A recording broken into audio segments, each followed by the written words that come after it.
Rather than just jumping into the usual analysis of the music video, I have to explain something about the beginning of Cliff Richard's career. As previously explained, he was originally billed as Britain's answer to Elvis. He debuted in 1958 with a single called Move It, which was performed with The Shadows. Now, the early singles of Cliff Richard are always billed as being Cliff Richard and The Shadows, because The Shadows are a band in their own right. They simply just don't have a singer. There were times when The Shadows made their own albums.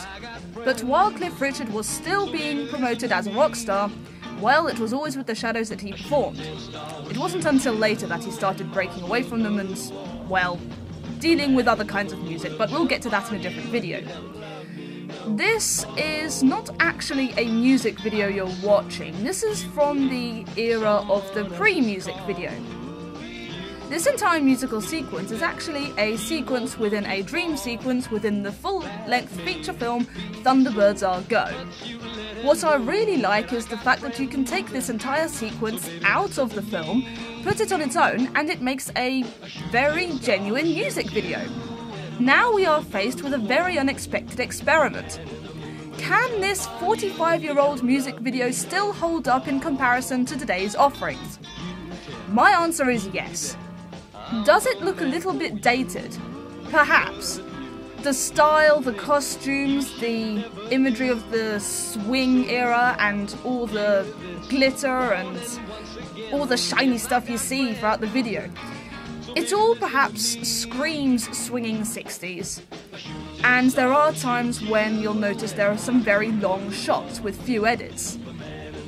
To some people who are far too used to the very fast edits of today, they will find this a little bit off-putting, but this was made in an era without rules, cliches and conventions, so they were just going all out, especially since this was a dream sequence, so this was pretty much no holds barred in terms of bizarre imagery and fantastical situations.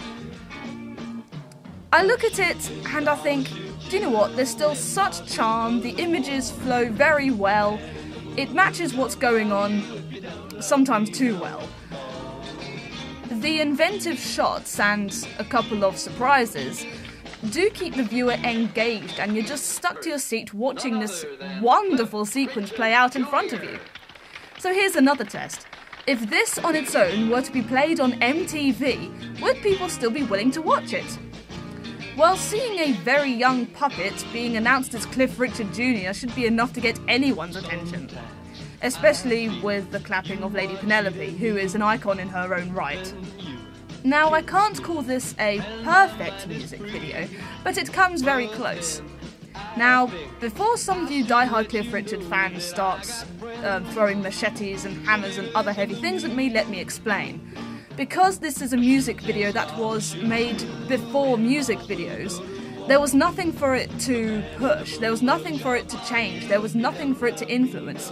So it can't rank among some of the best and greatest music videos of all time because, well, there was nothing to influence. This is something that is ahead of its time, and that is something that is worth meriting on its own. My final score is a 4 out of 5. This is truly outstanding.